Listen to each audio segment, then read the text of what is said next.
Munchal vacib pomidlekim bu. Hele bir adam toprak. Qarang lan, yana qara. Qara.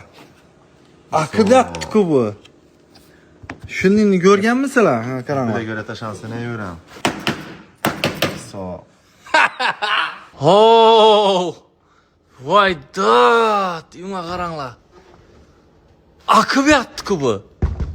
Hey. Ya qara. Palov mu bu? Palov. Ya qara. Voy dad. Ina Cobalt legenda do'stlar. Bunday rasvosini ko'rmaysizlar, qara. Hamma joy. Yana qara. Aynan tiyina. To'pirina. Vopku bu. Munchal vacib pomidlekim bu. Hele bir adam topraklara qara, imunga qara. Voy dad. Ina, niranga ham bo'lishi mumkin bu. Sizlar aytinglar qarang. Imunga qara, vopini imunga qara.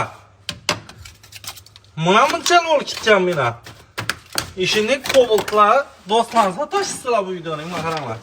Bunday rasvosali bo'lmam do'st. Bunlar gittik onu patologu. Voy dad, qurumbas ketdi-ku bunun ichlari tarakan bo'lib. Oh, yana oldi buni. Qani. Oh. Tuxum so'rsin ya bu. Ina. Ina, salon filtr. Gördingizmi? Ina.